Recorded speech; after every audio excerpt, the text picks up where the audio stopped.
The kitchen floor was cold at 6 in the morning. It was always cold.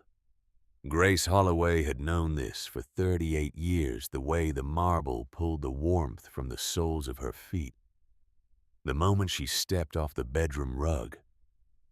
The contractor who installed it had called it Calicata, Italian, quarried from a mountain somewhere that had been standing for millions of years before anyone thought to cut it into slabs and lay it in the kitchen of a house in the West Hills of Portland, Oregon, so that a woman could stand on it in bare feet at 6 in the morning and feel the cold move up through her bones. She remembered standing in the showroom while Warren pointed at samples the way he did when a decision had already been made, and her agreement was simply a formality to move through. She had touched several of the samples. She had said things about light and warmth and whether stone was really the right choice for a kitchen floor.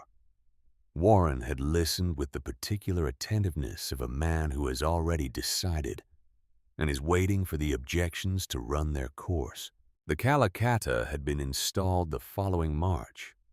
She had learned to move through a great many things. The refrigerator hummed its low and indifferent hum. Outside, the first gray light of a November morning was beginning to press itself against the windows that looked out over the back garden, the garden that a landscaping company maintained on a quarterly contract, arriving every 3 months, with their trucks and their equipment, and their professional indifference shaping everything into the same careful geometry, cutting back whatever had grown beyond its designated space. The garden looked in every season exactly the same, as if nothing in it was permitted to surprise anyone, as if surprise itself was a kind of disorder to be managed. Grace stood at the kitchen counter with a piece of paper in her hand. She had been standing there for 14 minutes. She knew this because the clock above the range had ticked its way through each one of them, steady and uninterested, the way clocks are when the people beneath them are falling apart. 14 minutes. She had not moved. She had not put the paper down.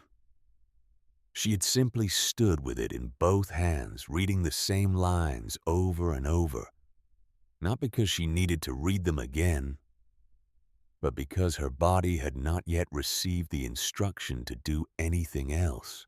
The paper was a receipt. A hotel downtown, one of the newer ones that had gone up in the Pearl District 6 or 7 years ago.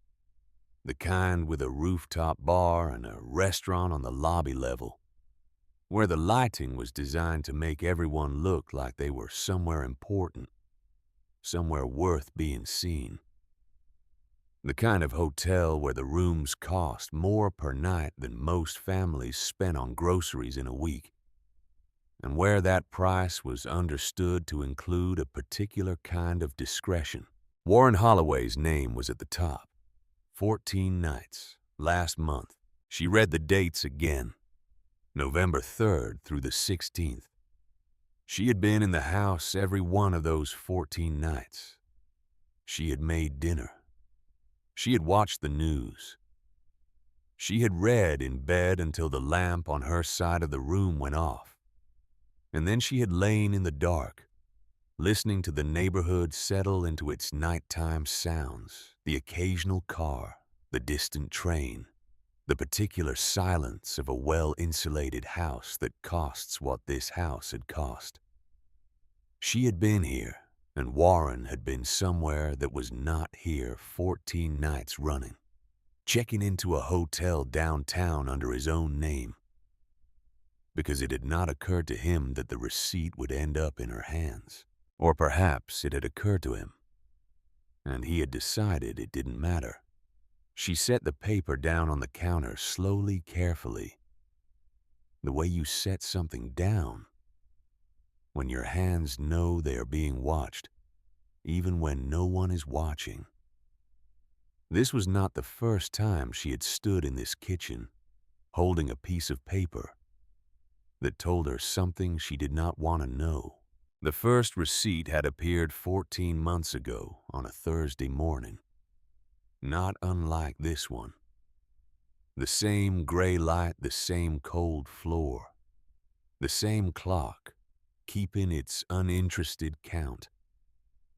She had been sorting through the pockets of Warren's sport coat before taking it to the dry cleaner, a task she had performed every few weeks for nearly 4 decades because Warren considered such logistics beneath the threshold of his attention.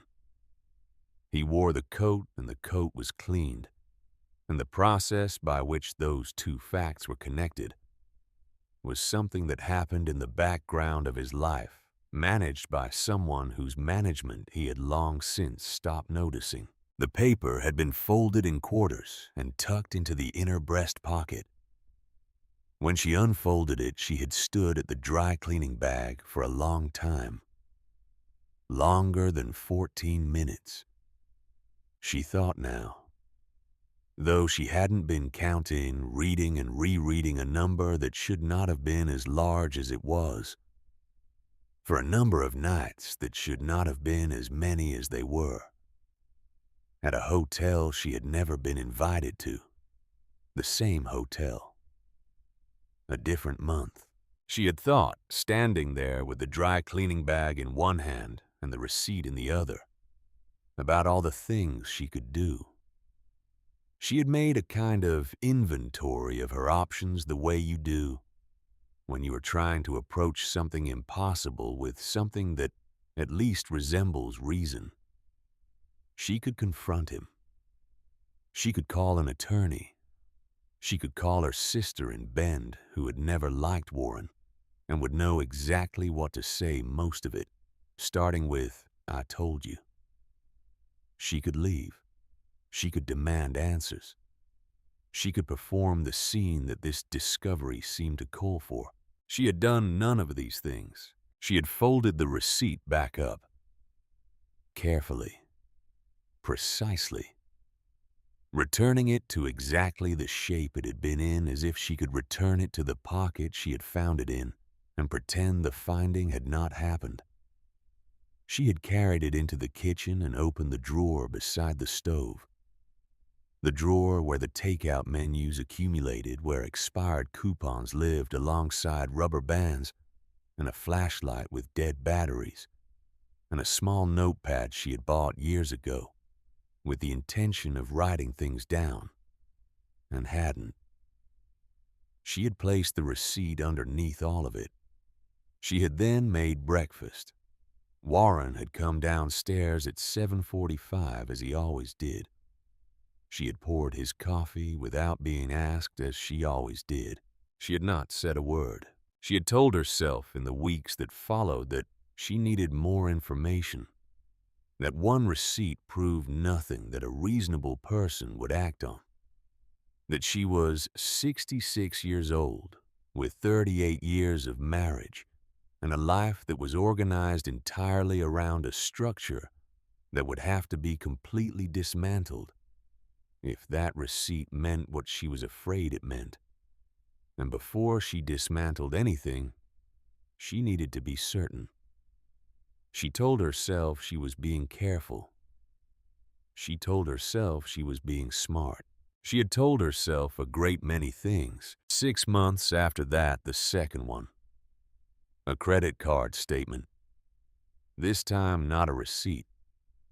3 dinners at a restaurant she had never been to. A place she had driven past once on her way to meet a friend for lunch, and recognized immediately as somewhere designed for privacy. Booths with high backs. A wine list that ran to 2 pages. The kind of lighting that told you something about the intentions of the people inside. 3 dinners. 3 separate evenings. Each one charged to a card she was not supposed to see on an account that had appeared in a statement that had arrived at the house by mistake, tucked inside an envelope addressed to them, jointly mixed in with the household bills she always managed. Because Warren had told her 15 years ago that she had a better head for the household accounts, which had been true. and which had also been a way of freeing himself from a category of information he preferred not to monitor. She had put the credit card statement in the same drawer, beneath the menus and the flashlight and the first receipt, which was still there, still folded in quarters, patient as a stone. She had told herself she needed more time, more certainty, more of something she couldn't name precisely, but understood as the difference between knowing something and being prepared to do something about it. The distance between those two things had turned out to be considerable. She had been covering that distance for more than a year, one careful and inconclusive step at a time. Now she was standing here with the third one. The drawer was still there beside the stove. She looked at it. She knew exactly how to fold this paper so that it fit. She had done it before, twice. She understood the geometry of it, the particular size of the secret, the particular size of the space it could be made to occupy the way the drawer closed over it, without requiring any additional force. She had become, without intending to, an expert in the architecture of not knowing. She picked up the receipt. She held it for another moment. Warren's name, the hotel, 14 nights in a room that cost more per night than her first week's salary at the firm, where she had worked for 3 years, before Warren's career had made it clear that one of them would need to stop. She had been the one who stopped. She had been reasonable about it. She had understood that it made sense. She had told herself this so many times that she had eventually stopped being able to hear the telling. Then she did something she had not done the first 2 times. She left it on the counter, right there in the open in the pale early light where it could be seen by anyone who walked into that kitchen. She set it down flat, smoothed it with her palm, and left it like a question she was finally done pretending she hadn't asked. She went upstairs to get dressed. She had an appointment at 9 o'clock. She had met with Patricia Owens 4 times over the previous 3 months. A small office on Southwest Morrison 3rd floor, the kind of office that was organized with a precision that told you something about the person who worked in it. No photographs on the desk. A diplomas wall arranged with careful modesty. A woman who had spent 20 years doing this specific work and had developed in the course of it the particular ability to be simultaneously compassionate and completely unsentimental. Patricia had asked in their first meeting what Grace wanted the outcome to be. Grace had thought about the question for a long moment before answering. Not performing consideration, actually considering. "I want to be done," she had said finally. "I don't want to fight about the house. I don't want to spend the next 2 years in depositions. I want to be done." Patricia had looked at her steadily. "That's a feeling," she said, "not a strategy. Let's talk about the strategy that gets you the feeling." What the strategy had produced after 3 months of careful work was a settlement proposal that any reasonable person would have called generous to Grace. The house on the west side assessed at just over $3 million, her share of the retirement accounts, a monthly support figure that would maintain her current standard of living for the foreseeable future. Patricia had built it brick by brick, and she had built it well. And she had presented it to Warren's attorneys 2 weeks ago with the confidence of someone who knows the structure is sound. Grace sat in the courtroom now with her hands folded in her lap and watched the structure being negotiated. The room was smaller than she had expected. Fluorescent lighting, wooden benches worn smooth by decades of people sitting in them with hard things on their minds. The kind of room that had heard every version of every story, and had developed through sheer accumulated exposure. Something like patience. Not sympathy, just patience. The patience of a space that has learned it cannot hurry anything. Across the aisle, Warren sat with his attorney, a young man named Whitfield, who had the sharp-suited confidence of someone who had graduated near the top of his class and had not yet learned that this was not the same thing as being right. He kept glancing at his phone beneath the table, which told Grace everything she needed to know about how he expected the morning to go. Warren had not looked at her once. Not when they entered the building together, riding the elevator in a silence that was technically the same silence they had shared for years, but felt this morning like a completely different substance. Not when they were directed to opposite sides of the courtroom. Not through 35 minutes of lawyers exchanging the language of dissolution assets and entitlements, the conversion of a 38-year life into columns on a spreadsheet. He sat with his hands flat on the table in front of him, and he looked at Whitfield, or at the judge, or at the papers in front of him, and he did not look at her. She had known those hands for nearly 4 decades. She had watched them sign the papers on their first apartment, the papers on the Birch Street house, the papers on the West Side house that had arrived in her kitchen this morning as a $3 million line item in a settlement proposal. She had watched them hold a glass at parties and gesture across dinner tables and rest on steering wheels. And for a few years, when Callum was small, read bedtime stories to a boy who had needed to hold his father's hand while he listened. The particular stillness of those hands, when Warren had already decided something and was only waiting for the room to catch up. They were very still now. Patricia was building her case with the methodical care of a woman who trusted the foundation she had laid.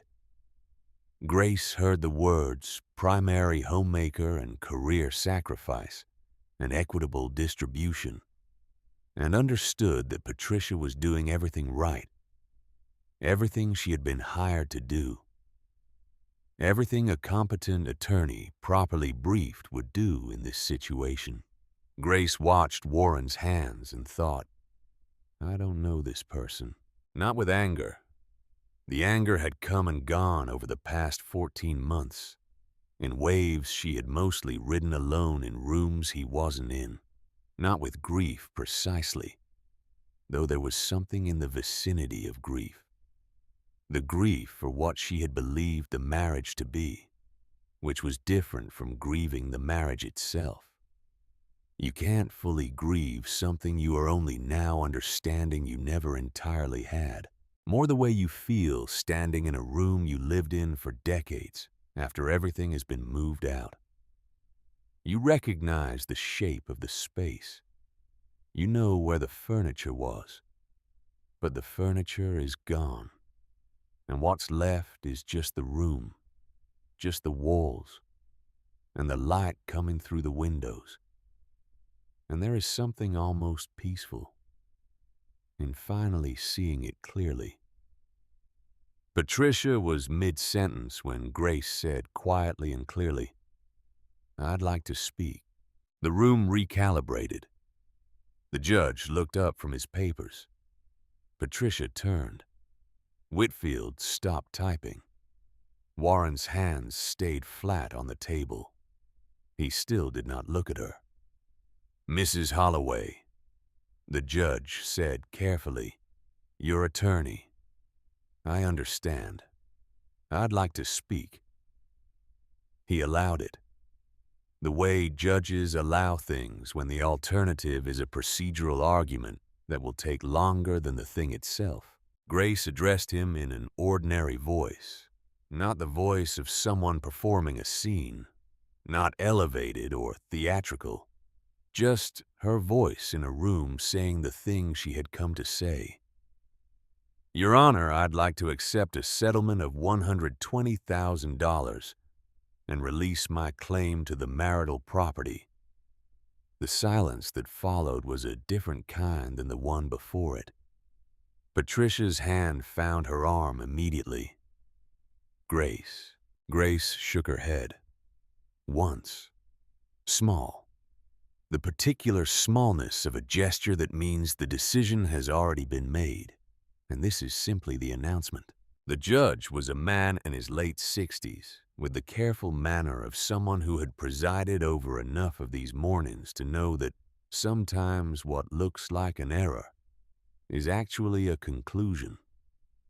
He asked if she understood what she was relinquishing. He named the assessed value of the house. He named the retirement figure. He used the word irrevocable in the precise, deliberate way of a man making certain the record would show he had said it. I understand, Grace said. I'm 67 years old. I don't have time left to spend it fighting over the wrong things. Patricia looked at her the way people look at someone standing at the edge of something very high, trying to determine whether this is a jump or a fall and what the correct response is to either. They brought her the papers. She signed where they indicated. Her signature was the same as it had always been, a clear, decisive hand. The signature of a woman who had once been a paralegal and had learned early that your signature is a representation of your seriousness. The pen moved across each line without hesitation. The soft scratch of it was the only sound in the room for the length of several breaths. The sound of a signature releasing 38 years of accumulated property, accumulated silence, 3 folded receipts, 14 months of telling herself she needed more time. From across the aisle, Warren spoke for the first time all morning. You'll regret this. His voice was even, practiced. The voice of a man who had built a career on the ability to sound like the most reasonable person in any room. When you realize what you've done, when you have nowhere to go and no one. Grace heard the words. She was thinking about something else entirely. She was thinking about a small house on a street called Birch, on the east side of Portland, where she had not been in 11 years. She was thinking about a key in her purse, old brass worn smooth in the cup of her palm from years of being carried without explanation. Held in quiet moments, returned without comment. She stood up. She did not look at Warren. She walked out of the courtroom into the ordinary Thursday afternoon light, and the city moved around her the way cities do, indifferent and continuous. The ordinary machinery of other people's ordinary days, turning without reference to what had just happened in a room on the 4th floor of the Multnomah County Courthouse. She did not look back. In her purse was a key she had been carrying for 11 years, without ever explaining why. Michos. There was a story Warren had believed for 11 years, and Grace had never corrected it. The house at 14 Birch Street had been their first home together. They had bought it in the early years of the marriage when Warren was still 3 years from making partner. And money was something they negotiated carefully between them. Which restaurant, which vacation, whether to replace the water heater this year or next. It was a small house, 1 story, 1,100 square feet on a lot that gave you enough yard to have an opinion about, but not enough to require a strategy. The floors were hardwood. The walls were the soft yellow she had chosen herself from a strip of paint samples at the hardware store on Morrison Street. Back when choosing a paint color felt like one of the most significant decisions a person could make. She had brought the paint samples home and held them up against the wall in different light. morning light, afternoon light, the particular quality of light on a cloudy Portland day, which was to say, most days. She had thought about it for 2 evenings. She had made her choice. Warren had said it looked fine, which was the most he usually said about things that didn't directly concern him. She had been right about the yellow. It was the right yellow. She had known it the moment the first wool was done. When Warren made partner and the opportunity appeared on the west side, a house twice the size, the right neighborhood, the right address for the version of himself. He was in the process of becoming they had moved. This was understood to be the correct decision, and Grace had not argued with its correctness because it was correct. She had packed the house on Birch Street with the organized efficiency she brought to everything labeled, the boxes arranged. The movers left the rooms cleaner than they had been required to be. Warren had handled the sale, or rather he had handed it to his assistant Catherine to handle, which, in practice, meant that documents arrived and departed, and were signed as required. And Warren moved through the transaction the way he moved through most domestic logistics, with the breezy confidence of someone who has delegated the details and trusts them to be managed. What Warren did not know, what had never occurred to him to verify, because it had not occurred to him that verification might be necessary, was that Grace had, during those weeks of paperwork, retained an attorney of her own. A small practice. A woman named Judith Harmon who specialized in property law and operated with the quiet efficiency of someone who understood that her clients often needed things done without explaining why they needed them done. The transaction had been restructured. The house on Birch Street had been quietly separated from the joint sale, placed into a trust in Grace's name alone through a set of legal steps that were entirely legitimate and that Grace had paid for from the household account in amounts small enough to be unremarkable in the monthly reconciliation that Warren never looked at anyway. She had kept the house. She had paid the property taxes year after year from the same account. Small amounts.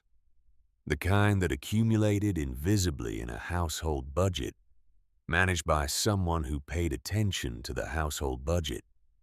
She had kept the utilities on minimal settings enough to prevent the pipes from freezing in winter, enough to maintain the structure against the particular slow damage that befalls houses left entirely without power for months at a time. She had not visited. She had not rented it. She had simply held it the way you hold certain things you cannot yet explain the need for. She had told no one, not her sister, not her friend Janet, who was her oldest friend, and who knew most things about her life, not Patricia, who had reviewed the marital assets in meticulous detail, and had not looked in the right drawer because Grace had not opened the right drawer. She had kept it the way you keep certain things without being able to explain why, the way you hold on to a coat you haven't worn in years, hanging in a closet. You rarely open because getting rid of it would require you to say something definite about the future, and you are not yet ready to say anything definite. She had carried the key. On the days when the Calicut floor felt coldest, on the mornings when she moved through the West Side house like a person in a museum. Carefully, without touching anything that mattered, she had sometimes taken the key out of her purse and held it in her palm. Just held it, not thinking about it in any analytical way, just letting the weight of it sit there. The brass had worn smooth over 11 years, the particular smoothness of something carried close to the body for a long time. Yes, sir. She drove east through the city without the radio on. The courthouse was behind her. The signature was on the paper. The irrevocable thing had been done and done without regret, and now the car was moving through the city that was going about its Thursday the way it always did, and she was going somewhere she had not been in 11 years. The highway thinned into an avenue. The avenue softened into a street. The architecture changed: lower buildings, front yards, a different relationship between the structures and the space around them. Here, people left garden hoses coiled on the lawn and didn't think much about it. Here, porches had chairs that showed signs of actual use. Maple trees had grown up through the years according to their own intentions with no particular audience in mind. She turned onto Birch Street and slowed without consciously deciding to slow. The street was 3 blocks long and curved slightly in its middle section, which gave it a quality of being slightly hidden from the main road. A neighborhood within a neighborhood. A small, self-contained world that had been going about its business regardless of whether anyone outside of it was paying attention. She had forgotten the curve. She had forgotten how the houses on this street seemed to lean slightly toward each other, the way people do in a conversation they are actually interested in. Number 14 was smaller than she remembered, and she had known it would be. The white paint had gone the color of old paper. Not peeling, not damaged, just aged in the way of things that have been standing in Pacific Northwest winters for 30 years without being attended to. One side of the front porch carried a slight lean, the particular sag of a structure bearing weight without complaint for a very long time. The mailbox at the end of the front walk tilted at a modest angle, and at the corner of the yard, where she had no memory of planting anything, a maple tree had grown up entirely on its own initiative and had grown tall enough to throw shade across the entire left side of the house and part of the front walk. She parked and sat in the car for a moment. Outside, the street was quiet, in the way of mid-afternoon residential neighborhoods. The working people still at work. The children not yet home from school. The retired and the unhurried going about their interior lives behind windows that showed nothing in particular. A cat sat on the porch of number 16, watching the street with the attentive indifference that cats bring to surveillance.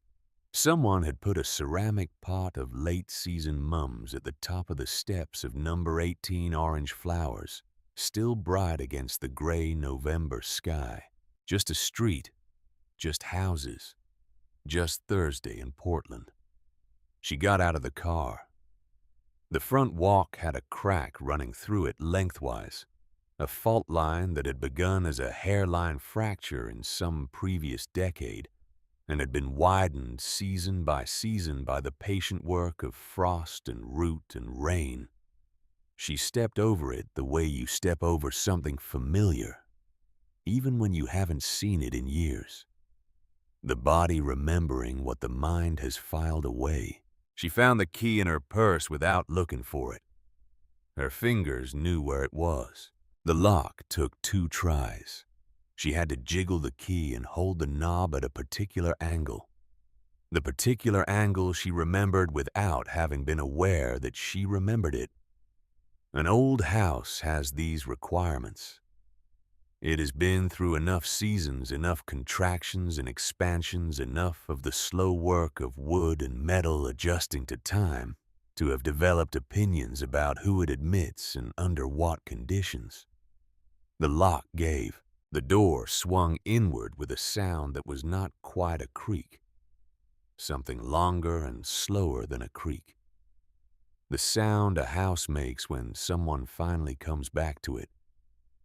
A long exhale, the release of held breath, the particular noise of a thing that has been waiting patiently and is now expressing in the only language available to it that the waiting is over. Grace stood in the doorway and did not go in right away. She let the smell reach her first. Dust and closed air. and beneath both of those something else, old wood. The dry warmth of a house that has been shut through several summers. The smell of a place that has been patient. Not stale, patient. There is a difference. Stale is the smell of neglect.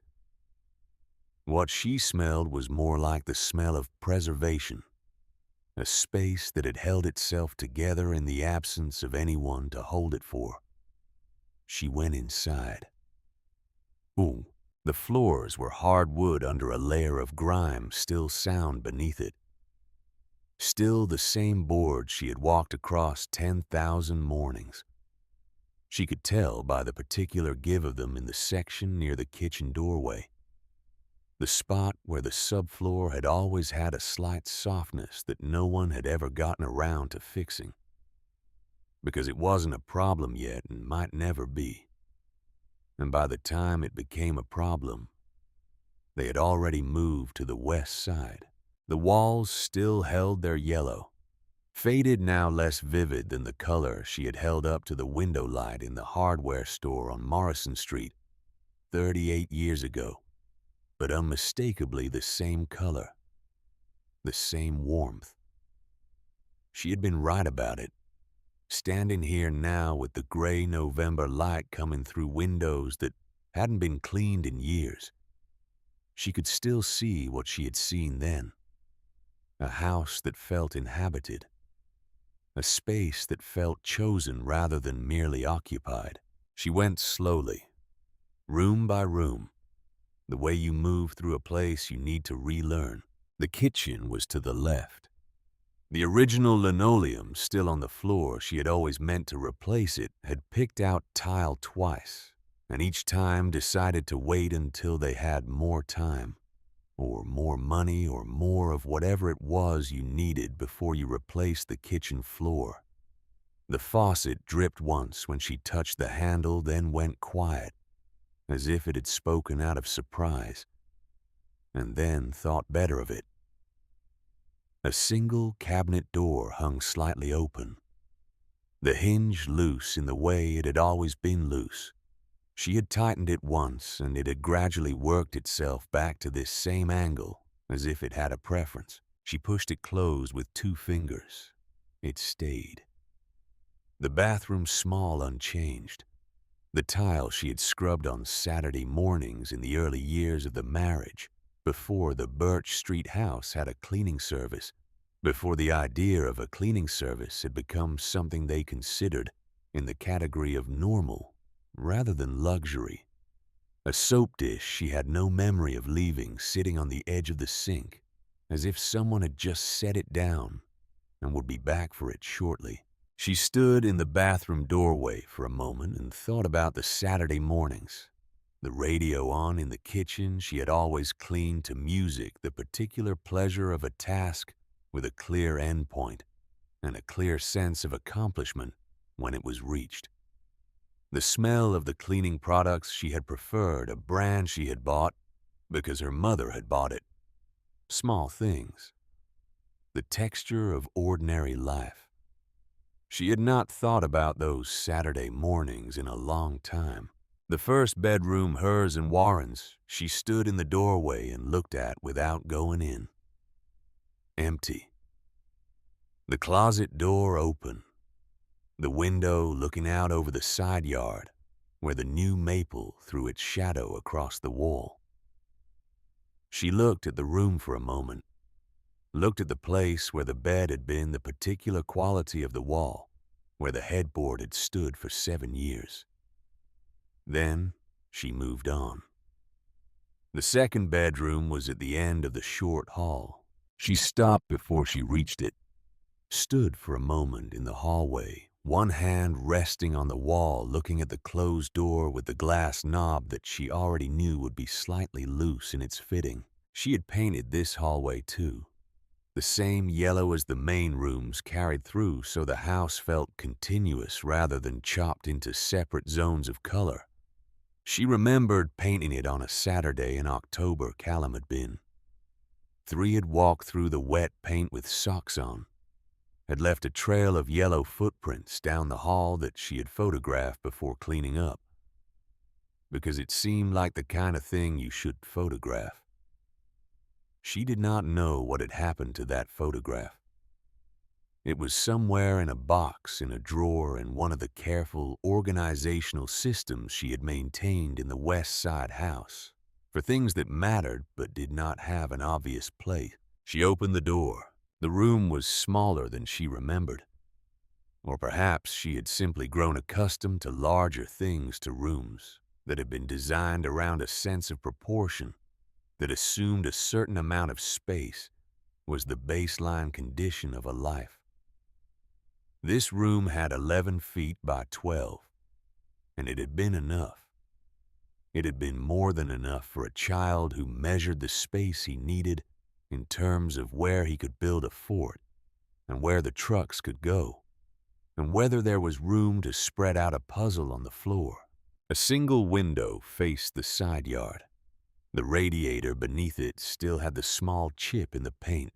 Near the bottom valve, Callum had struck it with something she could not now remember what, when he was 4 years old, and the chip had stayed, and she had looked at it every morning when she came in to wake him for school, and had never once gotten around to touching it up. And now 32 years had passed and the chip was still there, exactly as it had been, which felt like the kind of thing that should mean something. The closet door still had the same glass knob, slightly loose as she had known it would be. She stepped inside, and there they were, on the door frame. The frame between the room and the hallway. The pencil marks, small horizontal lines, each one precise, each one accompanied by a notation in her own handwriting. The record of a child growing up against a fixed point, measured and dated and documented with the particular care of a parent who understood that these things go quickly, and you have to mark them, or they will pass without a monument. 6 months, just above the baseboard, 1 year. 18 months, 2 years. 3 years, March. 4 years, October. 5 years. 6 years. Grace put her finger on the line marked for 6 years and held it there. The wood was smooth at that spot, slightly paler where the pencil mark had faded over 30 years but never disappeared. She could feel the slight indentation where she had pressed the pencil hard enough to make a mark that would last. She had pressed hard on all of them. She had done it deliberately, pressing hard enough that the line would be there in 10 years, in 20, in however many years it turned out to be, before someone returned to this door frame and touched the marks that were still there. 7 years, 8, 9. She moved her finger up the frame, touching each line in sequence. The years ascending toward the ceiling, each one a version of Callum that no longer existed and would never come back. 10 years. 11. Then she found the last one, near the top of the frame, close to where the door frame met the wall. A longer mark than the others, she had always given the last one a little extra length, as if she knew at the time that it was ending and wanted to give it proper weight. And beside it, in her own handwriting, clear enough, that 30 years had not blurred it, August 12th, first day of school. She stood very still. She put her hand flat against the wood around that mark, as if she needed the full surface of her palm against the surface of the wood to make the memory real. August 12th. The specific quality of that morning arrived in her memory not gradually, but all at once, the way some memories return, not a slow assembly of details, but a single complete image, fully rendered. Callum in new sneakers, still stiff at the toe. His backpack was green canvas with a dinosaur patch on the front strap that he had chosen himself, and that Grace had sewn on at his direction, and it was too large for his frame. But he had insisted on wearing it already packed, even though they weren't leaving for another 20 minutes, because putting it on had felt like the most important thing he could do with his hands. He had been nervous. She had known it immediately, not from what he said, because he didn't say anything about it, but from the particular quality of his silence. The way the air around him felt different when he was working to contain something. She had made a small ceremony of the measuring. She had gone to the kitchen drawer. Not the drawer where the receipts would eventually accumulate, a different drawer, and found the pencil she kept there. She had brought him to the frame and told him to stand straight, chin up, heels down, don't move. She had made more of it than was strictly necessary, keeping her voice light and her movements deliberate, giving him something to focus on besides the thing that was happening in his chest. There you go. Just like that. Don't move. She had pressed the pencil carefully against the top of his head and drawn the mark and written the date beside it, August 12th. Then she had stood back and looked at him, at this boy who was her son, who was nervous and brave in the way that 6-year-olds are nervous and brave, with their whole bodies, with everything they have. She had taken him to school alone. The memory arrived with a quiet force. Warren had not been there. He had had a meeting. She no longer remembered what the meeting was, only that she had been told it couldn't be moved, and she had accepted this without pushing back, because accepting things without pushing back had been, by the time Callum started first grade, something she had already become very practiced at. She had understood, or told herself she understood, which she now recognized as two entirely different operations. She had driven Callum to school alone in the car that was hers for daily logistics. She had walked him to his classroom, the two of them in a river of other parents and children. Other first days, other nervous children, in new sneakers, carrying backpacks too large for their frames. She had crouched down at the classroom door. The particular physical act of crouching down, bringing herself to his level, looking at his face at close range with the specific attention you give someone you are trying to give courage to. He had walked inside without looking back. The particular bravery of a child who has decided not to turn around, because turning around might break the thing he has assembled.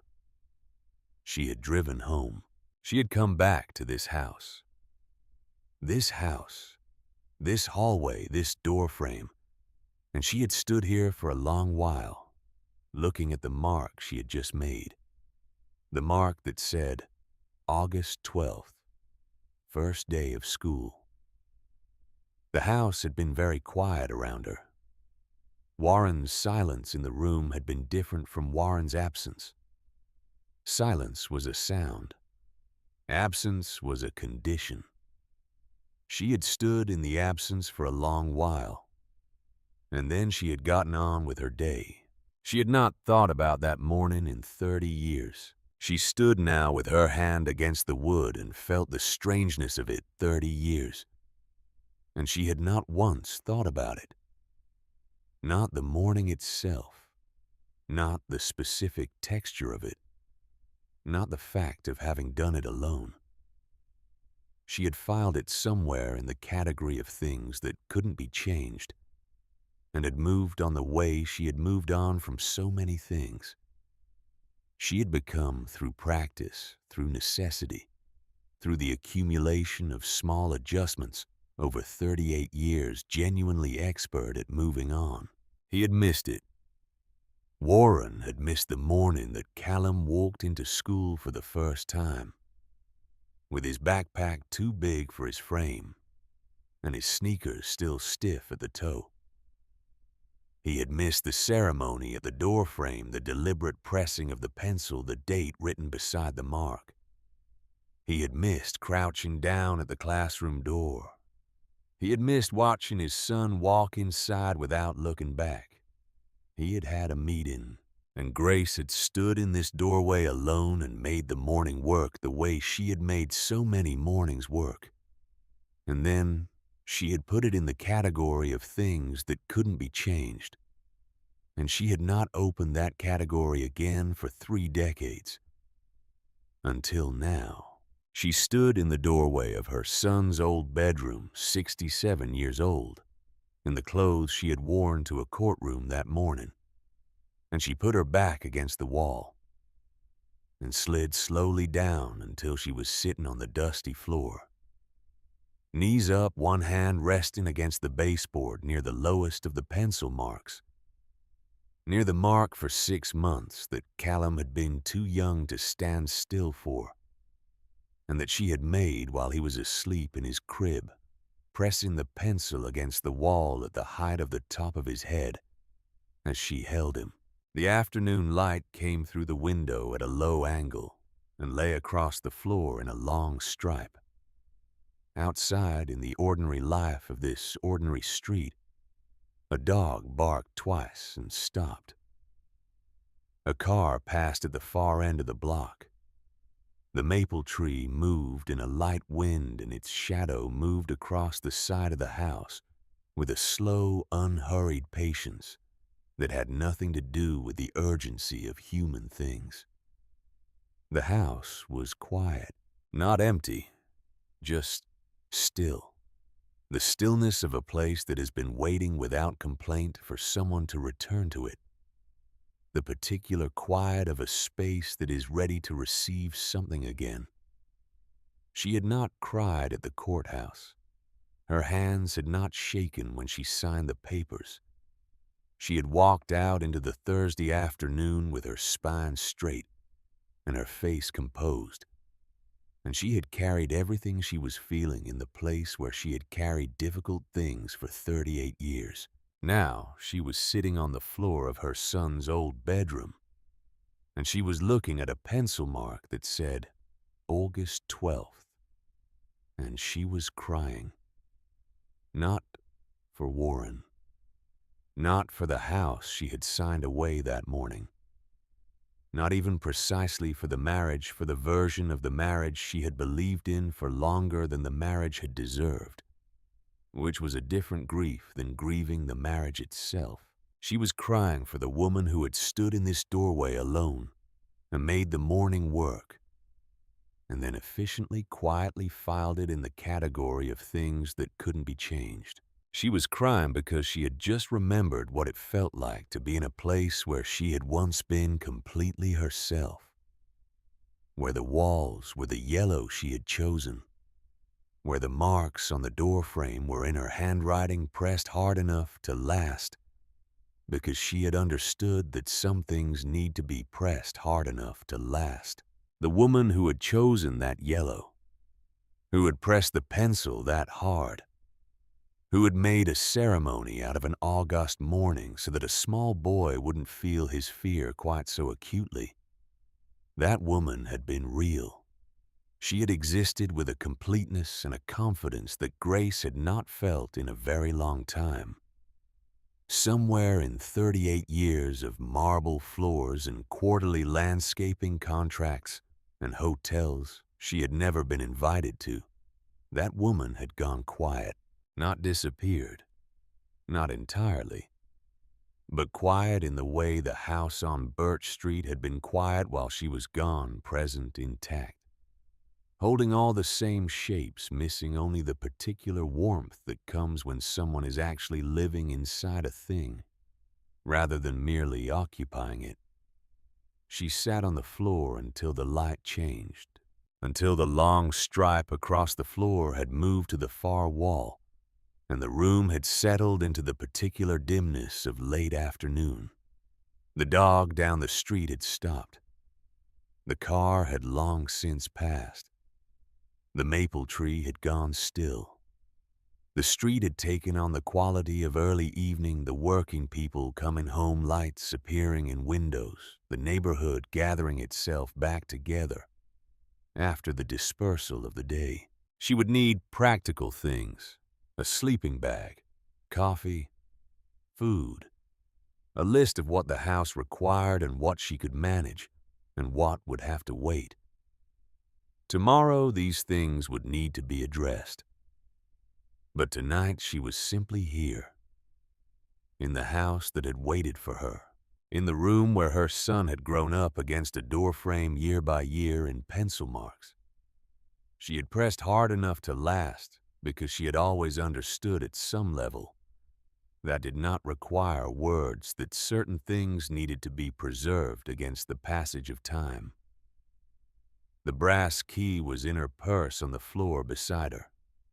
She had been carrying it for 11 years. She looked at it where it lay, old brass worn smooth, and she understood that she had not kept this house out of strategy or planning or any deliberate preparation for an exit. She had kept it because some part of her had known in the wordless way that the body knows things before the mind is ready to name them, that she would need somewhere to be. Herself again someday. Today was someday. The afternoon light went long and golden, and then faded. Grace Holloway sat on the floor of 14 Birch Street, with her back against the wall, and her hand near the lowest of the pencil marks, and she did not rush any of it. She had been in a hurry for 38 years. She was done being in a hurry. She did not hear the knock at first. She had been awake for some time already, lying on the sleeping bag she had brought in from the car the evening before, in the darkness of the small bedroom, with the pencil marks watching the ceiling slowly emerge from the dark as the first gray light pressed itself against the window. The house had made sounds through the night, the particular vocabulary of old structures, the language of wood and pipe and settling foundation, expressing the temperature change between the middle of the night and the beginning of morning. The floor near the bathroom had contracted with a soft, definitive tick just before 4 o'clock. The radiator had made one sound brief and declarative around 5. She had not minded any of it. She had lain there and listened and thought, "This is the most honest conversation I have been part of in a very long time." The knock came again, not urgent. The knock of someone who has decided to try but is entirely prepared to be turned away, who will not take the absence of an answer as anything more than absence. Grace stood, pulled a cardigan over her shoulders, and went to the front door in her stocking feet. The woman on the porch was somewhere in her early 60s, solidly built, with the kind of face that had made peace with itself several decades ago and had not reopened the negotiation. She was not pretty in the conventional sense, and was not trying to be, which gave her a quality of being entirely herself that Grace found in that particular moment almost startling. She held a loaf of bread wrapped in a blue dish towel. The bread was still warm. Grace could feel the warmth of it from 2 feet away where she stood in the doorway. The woman said, "Saw your light on last night. I'm Bev, number 16. She held out the bread. That was all.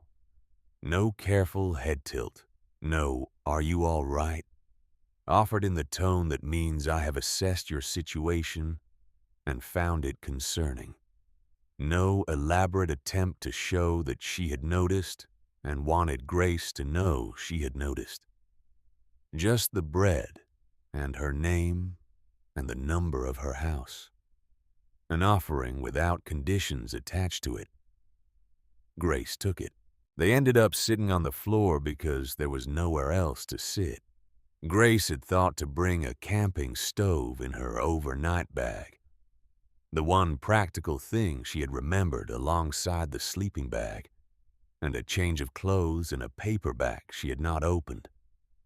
She boiled water on the stove and made coffee, guessing at the ratio, and it came out strong enough to be considered an opinion. Bev sat with her legs crossed and held the mug in both hands, and looked around the room the way a person looks at a place that has been something, and is on its way to being something again. Not with pity, not with the particular kind of careful attention that is really just pity wearing different clothes, but with the interested, non-judgmental look of someone who has done a version of this herself and remembers what it looked like from the inside. She did not make it into a question. She mentioned things about the street in a matter-of-fact way, the way you brief someone on local knowledge when you know they'll need it. A man named Desmond Hines at number 9, who grew tomatoes with the seriousness of a man who considered it a discipline, and who sometimes left a bag of them on your front step without knocking or leaving a note, which Bev had taken a season to understand was his version of friendship. A woman named Lorraine Pruitt, who ran the community garden at the end of the block. Bev described her as not unfriendly, just careful, which was a distinction that Grace understood immediately and valued for its honesty. A hardware store 2 streets over on Hawthorne, locally owned, that gave senior discounts on Tuesdays and employed a man at the counter who could usually tell you what you needed before you finished describing the problem. She did not ask what had brought Grace here. She did not ask about the circumstances or the empty house or the sleeping bag on the floor of the back bedroom. She simply gathered and offered what was useful and left the rest alone. She broke the bread with her hands, tore it cleanly along the grain, the way someone does when bread is simply bread and sharing it is simply what you do without ceremony or drama, or any suggestion that the act was larger than itself, and set half on the floor between them on the blue dish towel. They ate. The coffee was too strong. Neither of them mentioned it. 20 minutes, maybe a little more. Bev set down her mug and rose to her feet with the ease of someone who has accepted the limitations of her knees without making them a central fact of her existence. At the door, she paused. "I moved here 7 years ago," she said, not looking back into the room, looking at the door or at the porch beyond it, or at some middle distance where the words were easier to find. "Alone. First loaf of bread I got came from a woman named Clara, who lived next door at 15. She passed 2 years back." A small pause, the exact length of a breath. "I still make an extra loaf sometimes." She left before Grace could assemble what to say. The door closed. The house settled back into its quiet. Grace sat on the floor with the coffee that had gone lukewarm, and the remaining half of the bread, and the dish towel and the morning light coming through the windows that hadn't been cleaned in years. And she felt something she couldn't immediately name. Not comfort exactly. Something quieter than comfort. Something that had to do with the fact that the woman at number 16 had come to her door with bread and had asked nothing and had stayed exactly long enough and had left at exactly the right moment, as if she understood from experience from her own 7 years on this street from Clara, who had brought a first loaf and was now gone exactly what was needed and what wasn't. Outside, a lawnmower started up somewhere down the block. The sound of a neighbor attending to an ordinary task on an ordinary morning. Not special, not significant, simply present. She had not heard that sound in a very long time in this way. At this proximity, the clean, uncomplicated sound of a neighborhood going about itself. She sat on the floor and listened to it and felt for the first time in longer than she could calculate something that contained elements of grief and relief and something else.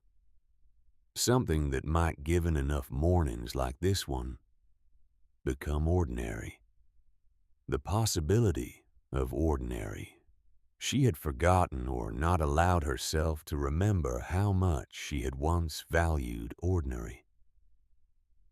Lorraine Pruitt was 71 years old and had the posture of a woman who had decided several decades ago that slouching was a form of surrender she was not prepared to make. She looked at Grace with the specific quality of attention that a structural engineer might give to a wall. Not hostile, not warm, just measuring. Assessing load-bearing capacity before committing any weight. She had the eyes of a woman who had been disappointed enough times to have developed a careful preliminary protocol, and who was not apologetic about it. She did not say hello. She said, "Are you planning to stay or are you just passing through?" Grace looked at her steadily.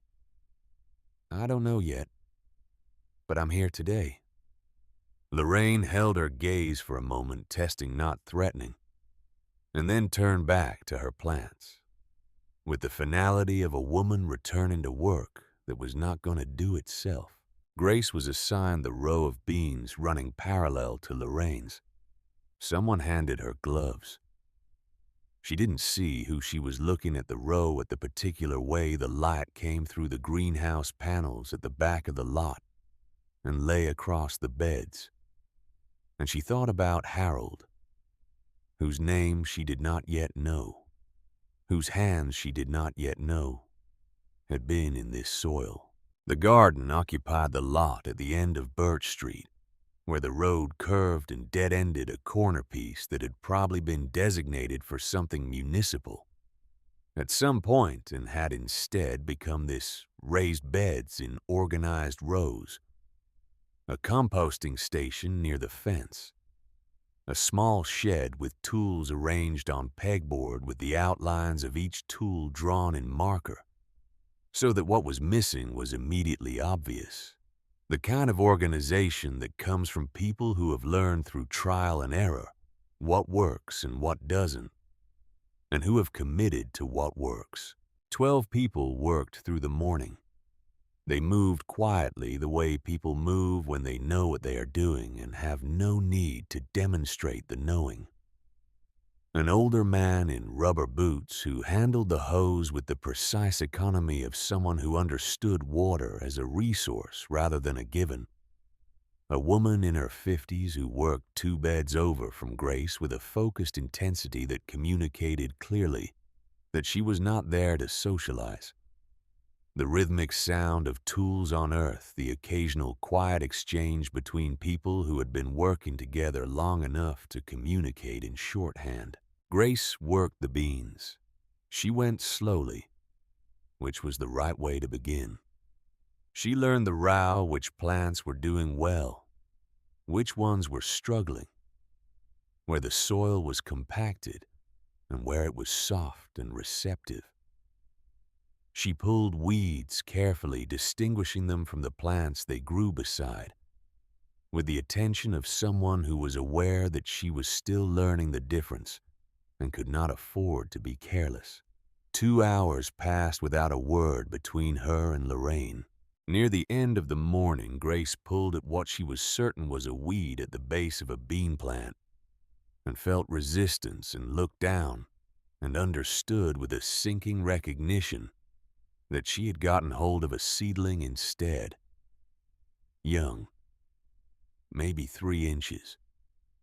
She had pulled it halfway out before she noticed. She froze. Lorraine's hand appeared beside hers, appearing with no announcement, no preamble. Not touching Grace's hand, simply appearing beside it, and then one finger pointing down at the small depression in the soil where the seedling had come from. Grace pressed it back in, worked the soil around it with her thumb firmly but carefully, the way you would work soil around something you almost destroyed, and now need to give every possible chance. She stayed there for a moment after the seedling was replanted, her thumb in the soil making sure. Lorraine's hand withdrew. They kept working. At the end of the morning, Desmond Hines came to stand beside Grace at the outdoor tap. He was somewhere around 70, moving with a deliberate economy that spoke of a man who had learned not to spend more than what the task required. He wore a cap that had been through enough weather to have developed its own character. He spoke quietly, not looking at her directly. "Lorraine's husband, Harold, passed last year," he said. "Cancer. 8 months from diagnosis to the end." He paused. "He planted that row of beans." He walked away before she could respond. Grace turned off the tap. Her hands were still wet. She stood with them wet and looked back across the garden to where Lorraine was still working, bent low over the row, her hands moving through the leaves with the same patient, unhurried certainty she brought to everything she did in this garden. She had not stopped working. She had not paused to watch Desmond speak to Grace, or to monitor whether the information was being received in the intended way. She was tending what Harold had planted in the soil his hands had turned, and she was doing it with the same total attention she had been giving it all morning. Grace had put her hands into someone else's grief without knowing it. She had worked beside it for 2 hours. She had almost damaged it, had nearly pulled something of Harold's out of the ground before Lorraine's hand appeared beside hers. And Lorraine had not said anything, had just pointed at the soil, had just shown her where to put it back. She looked down at her own hands, the glove marks still faint on her wrists, the soil still under her thumbnail where she had pressed the seedling back into the ground. Some losses don't announce themselves, she thought. They just show up every morning and get to work. She thought about the drawer beside the stove, about folding things carefully and putting them where they fit without requiring acknowledgement, about the years of getting up and making the morning work and not saying what the morning had cost. She put the gloves on the pile with the others and walked back up Birch Street toward number 14. Yeah, the call came on a Thursday evening. Grace was at the kitchen table with a bowl of soup assembled from what she'd found at the corner market on Morrison. The kind of soup that is more intention than recipe, that works not because of what it is, but because of the warmth of it and the fact that you made it yourself in a kitchen that is becoming by degrees your own. She had been thinking in the wandering way you think when the evening is quiet and your mind needs somewhere small to go about the side yard. Whether it got enough afternoon sun for tomatoes. Desmond had mentioned a variety he grew. She had been turning the question over, the way she turned practical questions over now, with a kind of careful pleasure, as if the solving of small problems was a form of exercise she had been neglecting for a long time, and was now beginning to rebuild. The phone lit up. Callum, 32 years old in Chicago, who called on Sundays in the mid-afternoon the way a responsible son maintains a reliable connection with a parent whose life he does not fully know. This was Thursday evening. Grace set down her spoon and understood before she answered that Thursday evening was a different category. Mom, careful. The careful of someone who has been rehearsing. Hi, sweetheart. I talked to Dad. She waited. He said you walked out of the settlement. that you refused what the lawyers had agreed on and just left. He said you gave up the house. A pause that had something in it, not quite accusation, not quite confusion, something between the two. Is that true? She told him. She kept her voice even, and her account orderly, the receipts, all three of them, over 14 months. The drawer beside the stove. She told it in sequence. She did not ask him how he felt about it. She gave him the information and let him have it. When she finished, Callum was quiet for a moment. She could hear him breathing, the particular breathing of someone who is deciding how to say the next thing. Then, "Do you have any proof of this, or is this how you're seeing it?" The kitchen was very still around her. She heard the word proof and thought about the drawer she had left behind. The takeout menus, the expired coupons, the 3 folded receipts. Still there in the house she had signed away that morning in a drawer. She had not opened for the last time, but had simply left. She had the receipts. They were evidence. She had chosen for reasons she could explain and reasons she could not to bring them to this conversation. "I know what I found," she said. "Dad says there's another explanation. He says you were already looking for a way out, and that this was Callum. I'm not saying he's right. I'm just saying that without something concrete, I know what I found." He didn't push further. But the silence that followed was not the silence of belief. It was the silence of someone who has decided not to continue arguing a position they haven't abandoned. The call ended the way calls end when both people have run out of the words that would actually matter, a few careful sentences.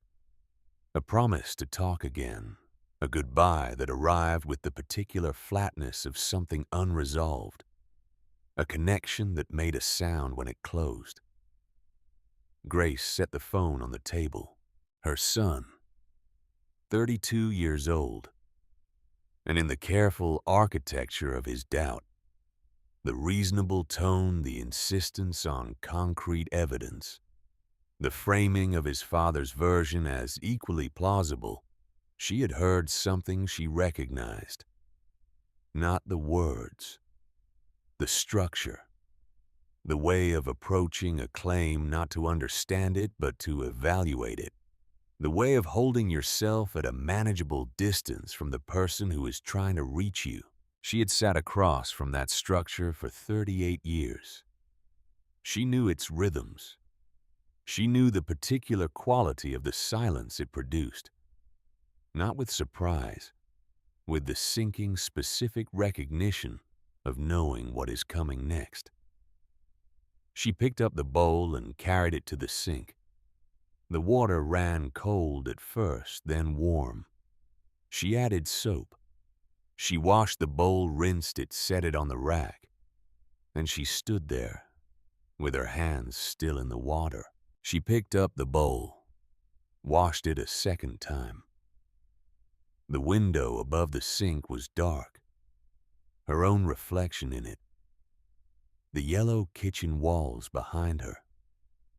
The small house around all of it. She looked older than she felt. Or she felt exactly as old as she looked, and had simply stopped paying attention to the correspondence between the two. She washed the bowl a third time. It had been clean after the first. She turned off the water and stood in the quiet kitchen with her hands on the edge of the sink. She understood clearly and without drama that the wound of the evening had not come from Warren, who had done exactly what she had expected him to do. The wound had come from Callum. She had been bracing for her husband's damage for years. She had not known until this moment how entirely unbraced she was for her sons. She had not accounted for this. She would have to. Yeah, Warren came on a Tuesday.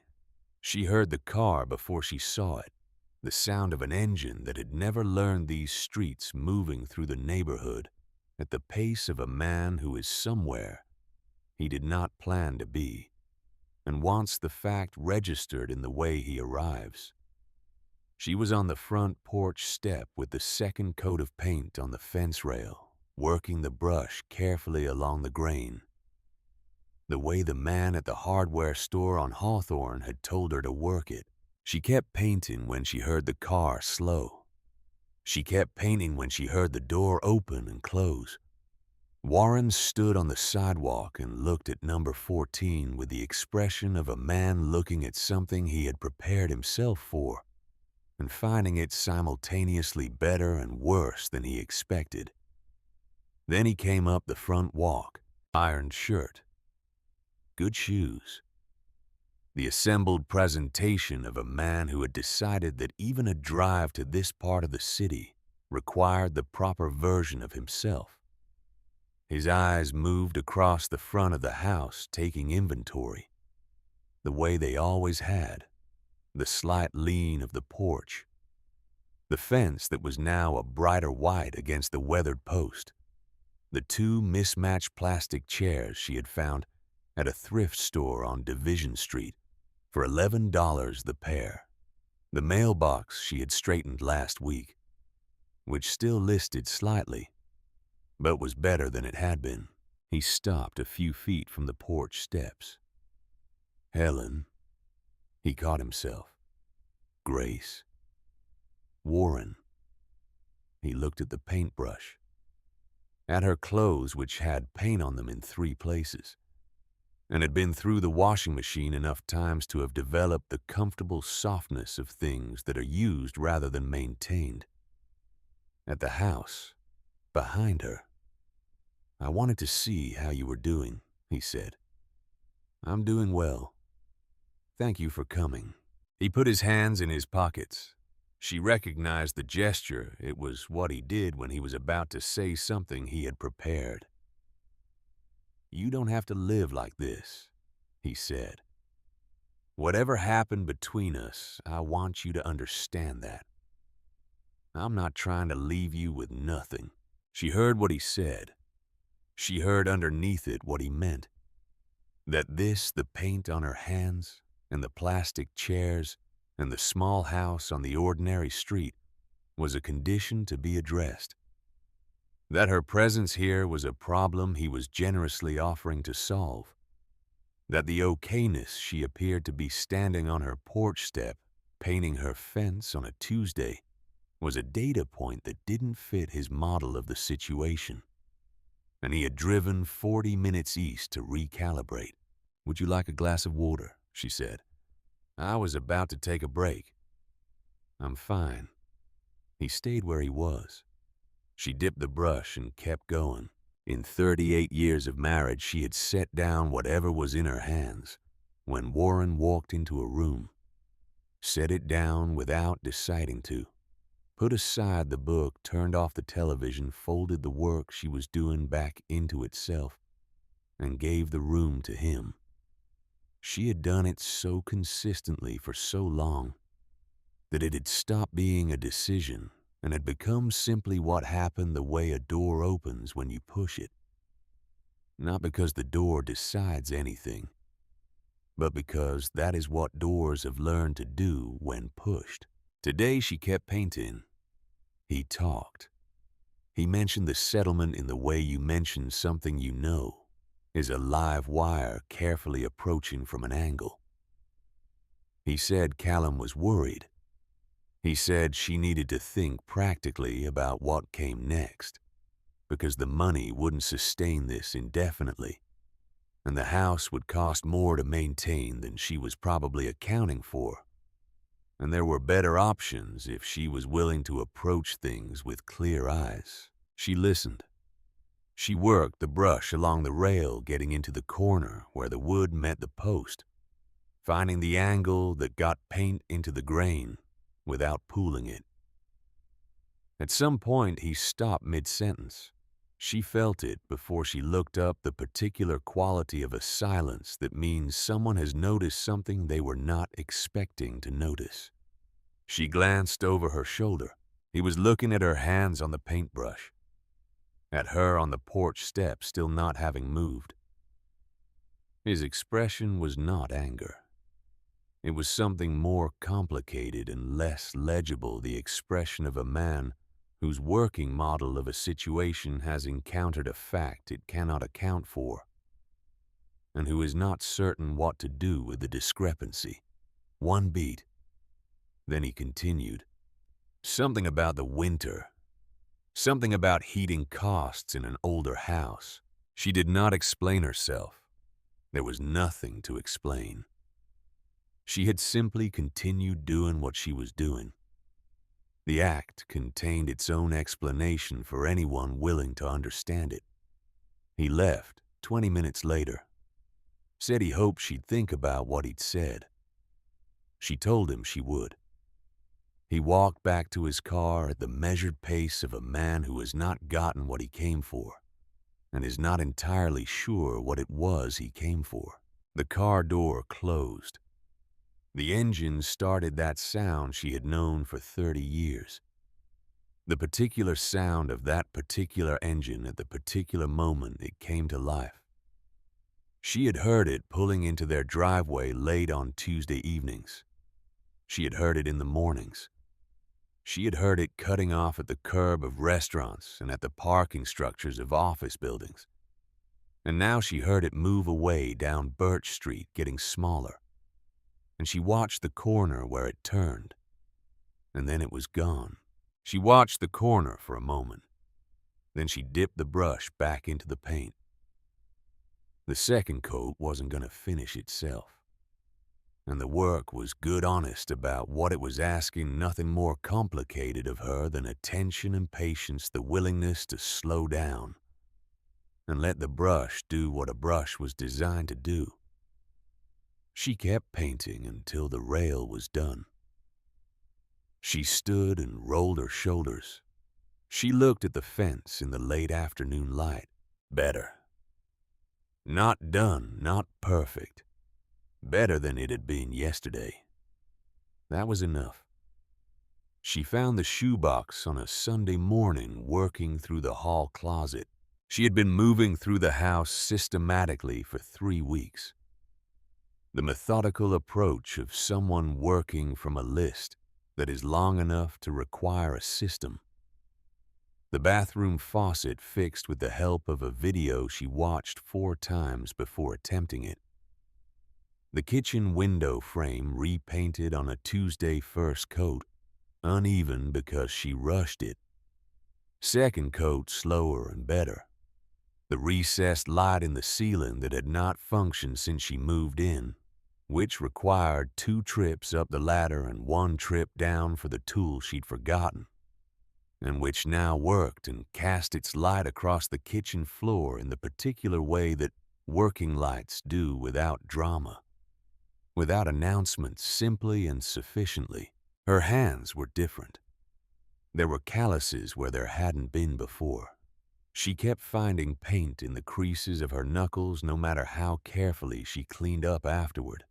She had stopped minding. She had started in a way she had not anticipated to like the evidence.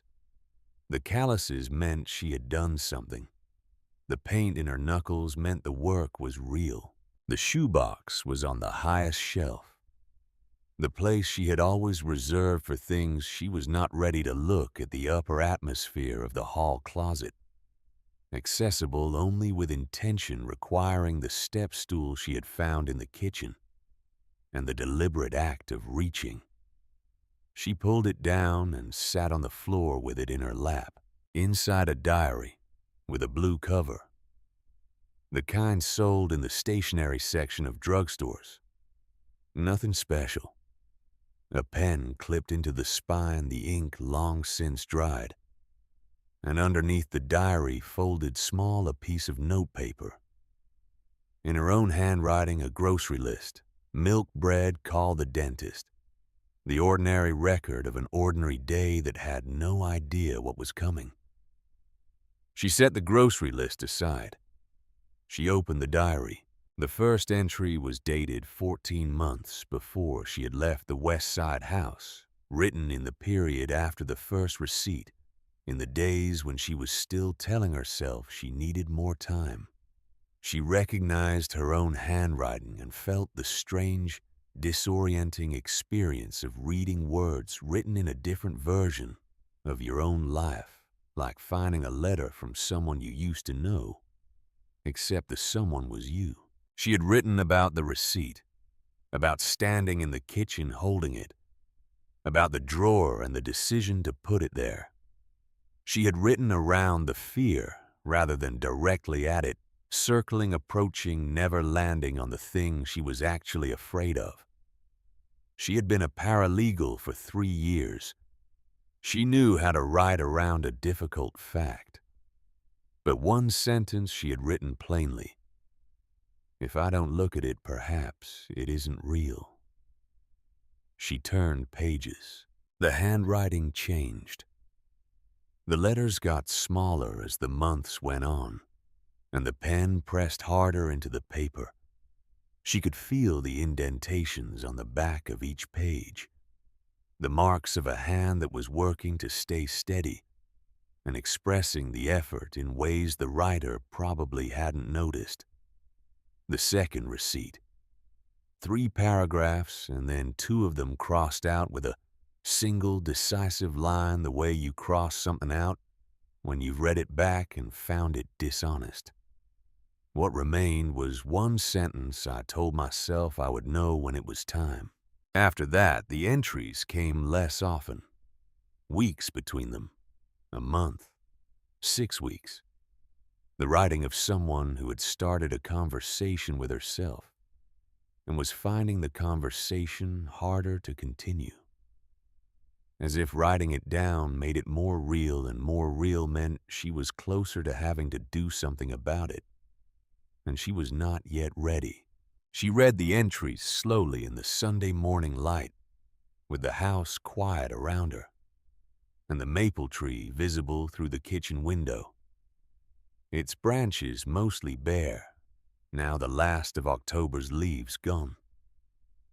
She read her own words from inside a life that was now 2 full chapters behind her, and felt the strange specific grief of recognizing in the careful evasions of her past self how much work it had taken to stay still.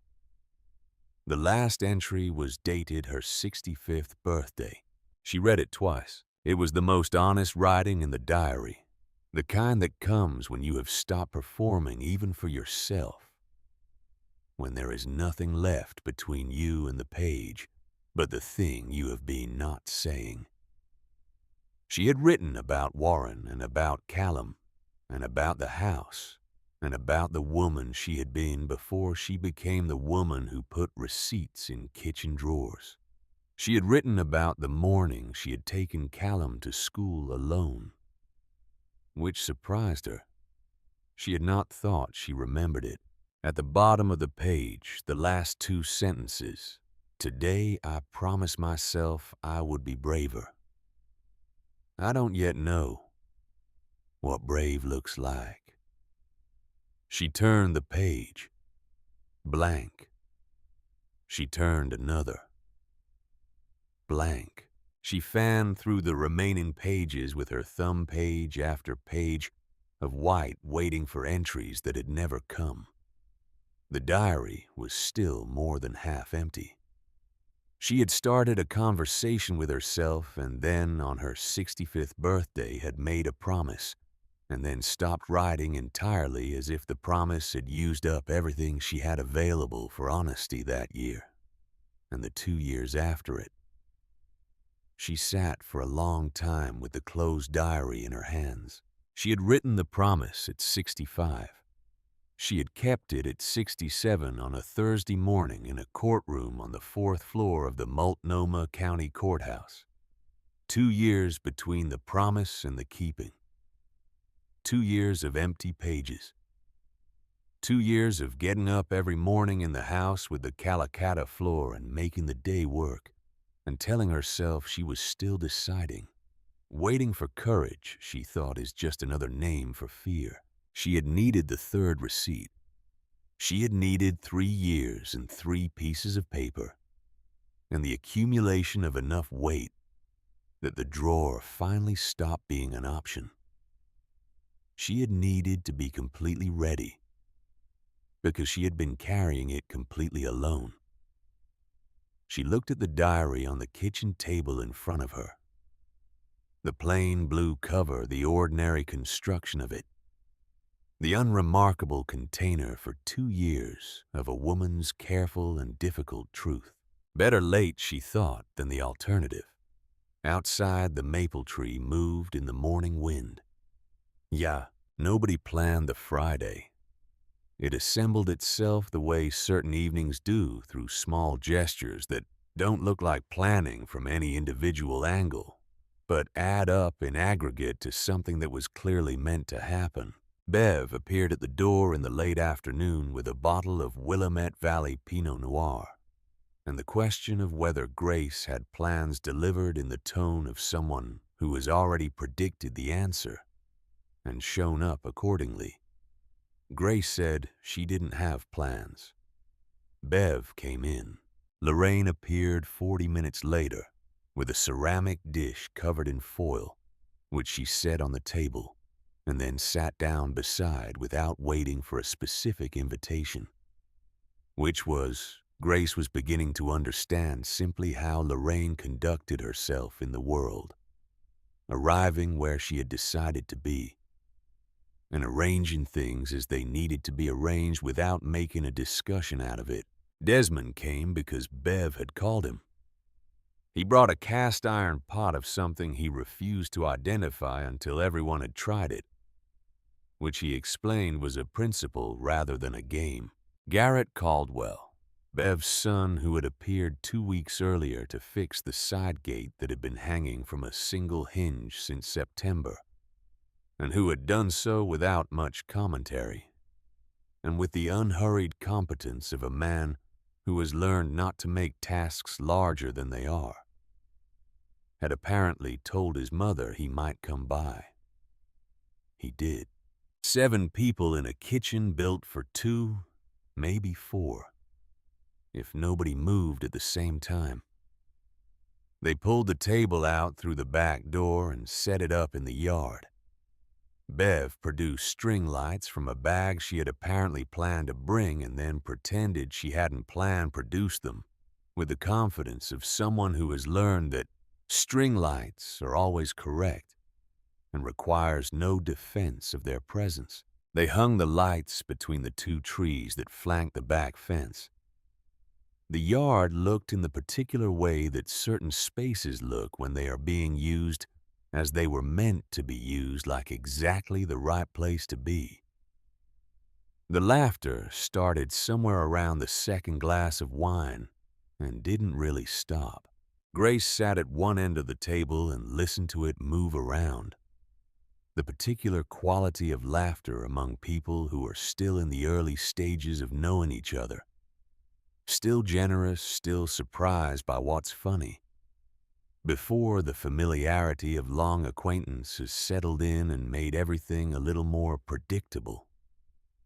Desmond's pot turned out to be lamb stew made from a recipe his wife had kept in a card box in the kitchen for 30 years, which he had been making from memory since she passed with adjustments he considered improvements. Nobody who ate it disagreed, though. Lorraine's assessment came entirely in the form of a clean plate, which Bev later said was Lorraine's highest register of praise. The cold came in at the edges of the light as the evening went on, but nobody moved inside. They added layers, a cardigan, a borrowed jacket, a scarf retrieved from Bev's bag, which also contained a second pair of gloves, because Bev was the kind of person who prepared for the cold without making a point of it, and they stayed where they were.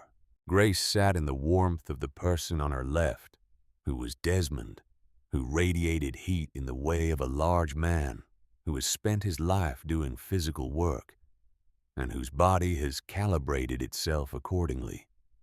She ate Desmond's stew and Lorraine's dish, which turned out to be a sweet potato gratin assembled with a precision that told you something about the person who had made it.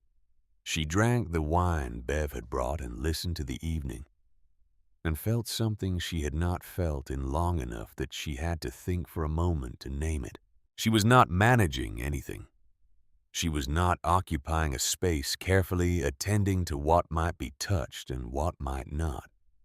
She was simply at a table in her own yard, with people who had shown up without being formally asked, eating food made by hands that knew what they were doing under lights strung between two trees. She did not think about Warren. She noticed this fact, held it for a moment, and then let it go, because it didn't require anything of her. It was simply true. A quiet, unremarkable fact about a Friday evening in October in Portland, Oregon. The evening went on until it ran its natural course, which was late enough that the cold became an argument too large to ignore. Garrett loaded his truck. Desmond carried his pot. Lorraine collected her dish without ceremony. Bev stayed to help Grace bring the table back inside, and they worked together in the way of people who have passed the point of requiring instruction for shared tasks. When Bev left, the house was quiet again, but it was a different quiet than it had been a month ago. So, Callum had chosen the restaurant, which told her something. A place near the center of the city, quiet at lunch, the kind of space chosen when a conversation needs to happen in a controlled environment. Neutral ground. Easy exit in any direction. Grace arrived first. She had dressed that morning not for the lunch, not for anyone she would see there, but for herself, the particular difference between those two things becoming something she was learning to feel, rather than simply understand. She had stood in front of the mirror for a moment before leaving, and had looked at the woman there without apology. Warren arrived next. He came in and looked around the room before sitting the old habit, the automatic surveillance of who might be present, who might see him, what the optics were. He nodded at Grace. She nodded back. Callum came in from the cold with his coat still buttoned the way he buttoned it when he was tense, without having registered the tension yet. He was 32 years old, and looked in that moment very much like the boy who used to stand in doorways, deciding whether to enter the same quality of holding himself at a threshold. He sat down between them. Not beside Grace, not beside Warren, precisely between, equidistant. The geometry of a man who has decided that the fairest thing he can do is not choose. Warren ordered water. Callum ordered coffee. Grace ordered nothing, and the server, who understood something about this particular table, moved quietly away. Warren spoke first. He was good at this, the measured opening, the tone of careful concern, the framing of what he preferred as what was reasonable. He said Grace needed proper support. He said the house on Birch Street was a temporary arrangement, not a long-term solution. He said he was concerned, and that Callum was concerned, and that there were options available if she was willing to approach the situation with clear eyes and practical thinking. He said all of this in the voice of a man who believes he is presenting facts. Callum's coffee arrived. He wrapped both hands around the cup. He did not look at Grace. She watched her son's hands. She had known those hands since they were small enough to disappear inside her palm. She had watched them learn to hold a pencil, learn to catch a ball, learn to move through the world, with the particular confidence of someone who has been in most of the ways that matter adequately loved. She knew the way they moved when he was listening with full attention. She knew the way they stilled when he had already decided something and was waiting for the moment to say it. They were very still now. Warren finished. The pause that followed was the kind that expects agreement, or at least the performance of reconsidering. Grace reached into the bag beside her chair. She set the blue diary on the table between them. Not in front of Warren, not in front of Callum. In the center, visible to both, belonging to neither, simply present. She did not open it. "You asked for proof," she said. She was looking at Callum. "Nearly 2 years, in my own handwriting. Everything I found and everything I told myself about why I wasn't ready yet. Everything I circled around and wrote toward and wrote away from." She put her hand flat on the cover of the diary, palm down steady. "In that house, while I was still living in his." Callum looked at the diary. His hands tightened slightly around the coffee cup. Warren did not look down at the table. He kept his eyes on Grace with the particular controlled stillness of a man who has decided not to react and is working at the effort of it. The diary sat between them without needing to be opened. The fact of it was the statement. The plainness of it, ordinary blue-cover drugstore paper. The unremarkable container for 2 years of a woman's careful and honest accounting of her own life, said everything that the diary's contents would have said without requiring anyone to read it.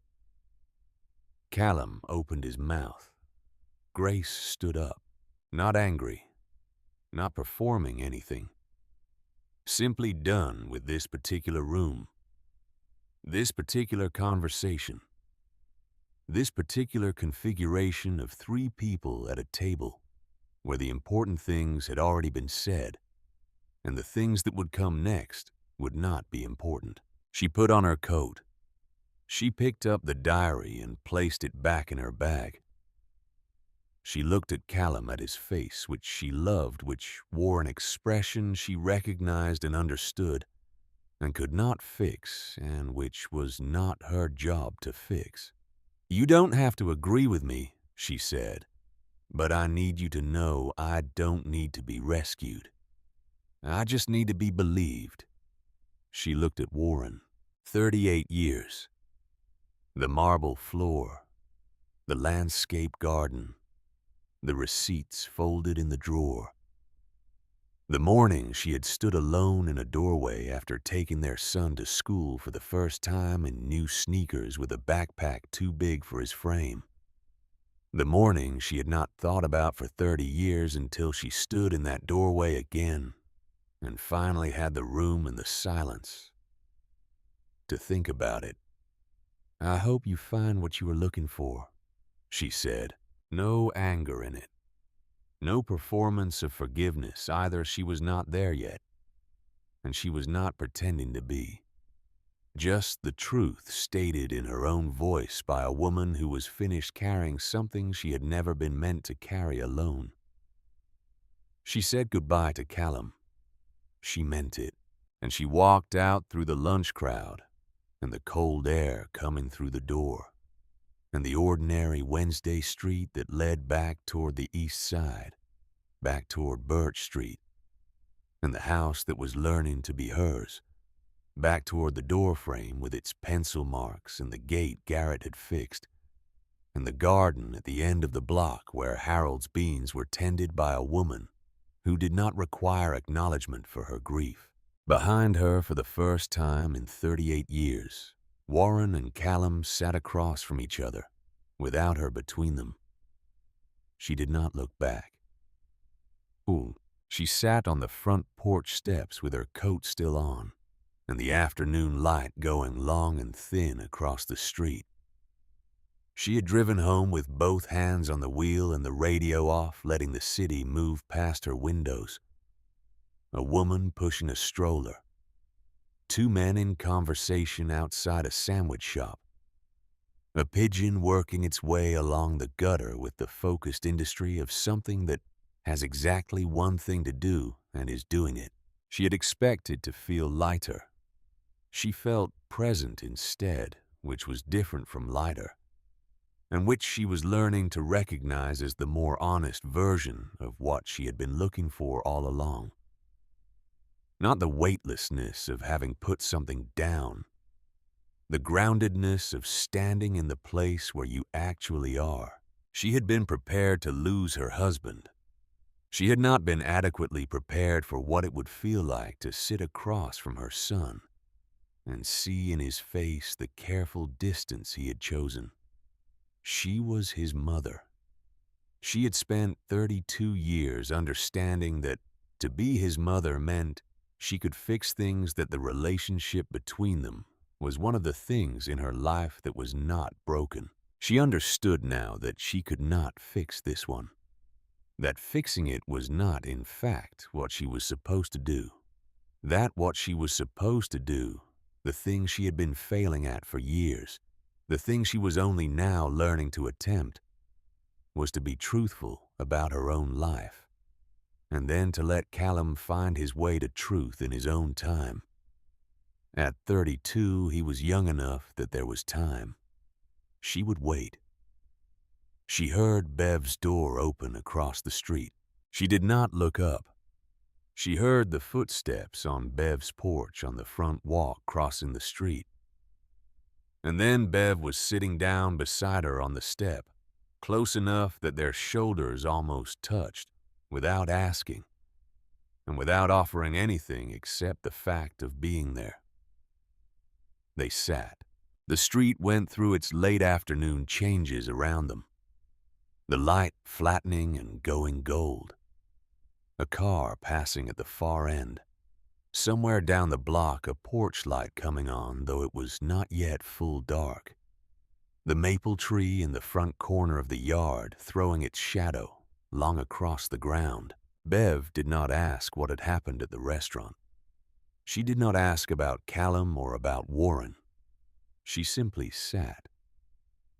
The way people sit who have learned that presence is sometimes the whole of what's needed.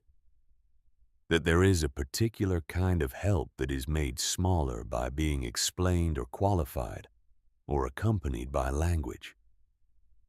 The cold came in as the light faded. Neither of them moved. 3 days later, Grace was sweeping the back step in the thin morning light when she heard Lorraine's voice from across the street. Lorraine was in her front yard with a trowel and a pot of late-season mums. She did not look up from what she was doing. Her attention was on the pot, on the placement of it, on the angle of the mums against the light. "Same time Friday," she said, in the tone of someone who has made a decision and is informing the relevant party. Grace looked across the street. "Yes," she said. Lorraine nodded once, the specific nod of a woman who has concluded business and sees no reason to extend the transaction. She went back to the mums. Grace stood on the back step with the broom in her hand and looked at the yard around her. The gate Garrett had repaired, which now opened and closed without the protest of a hinge, bearing more than it was designed to bear. The maple tree fully bare now, its branches clean against the gray November sky, beginning its long, patient wait for spring. The beds along the fence where the soil had been turned and left to rest, where she would put tomatoes in May when the light was right and the ground was ready. She had spent 38 years waiting to belong somewhere. She had waited for belonging to feel like an arrival, a specific, recognizable moment, unmistakable like a door opening onto exactly the right room. It had not come that way. It had come like a loaf of bread wrapped in a blue dish towel still warm. Like 2 hours of silence working a row of beans beside a woman who was tending her husband's grief without saying so.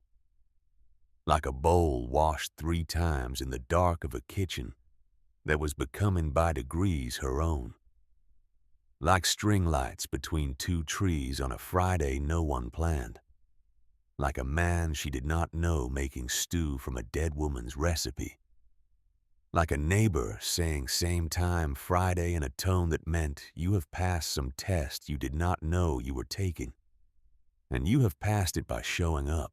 Grace leaned the broom against the back wall and went inside to put the kettle on.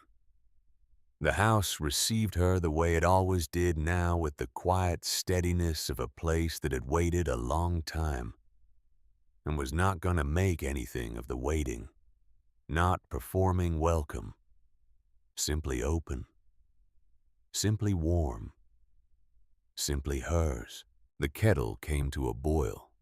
She made tea. She sat at the kitchen table with the blue diary in front of her, not open, just there, and she drank her tea slowly and watched the afternoon light do what it always did in this kitchen. At this hour, coming through the window at its particular angle, crossing the floor in a stripe that moved slowly toward the far wall as the minutes passed. She had lived in a house with Calacatta marble floors for 20 years. She could not remember once stopping to watch the light move across them. She watched it now. On Friday, she would go to the garden. She would work the row beside Lorraine in the silence they had developed together. Not the silence of strangers, not the loaded silence of people avoiding each other, but the working silence of people who have found a rhythm and trust it. She would put her hands in the soil and do the careful work of tending something, and she would make mistakes and correct them and move forward.